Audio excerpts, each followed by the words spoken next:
Hi, in this tutorial I'm going to show you how to cut, trim and split a video in Shotcut. The first method is really simple. You can use arrows on the end and the beginning of the video. Then you need to click and hold this point and change position of it to the left side. Of course, the same effect you can get by clicking on the beginning, but this time we slide to the right side.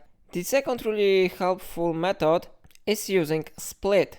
For example, I will click somewhere here and we can press S from keyboard or choose this one option, split at playhead. Then for example I will click here and I press again split at playhead.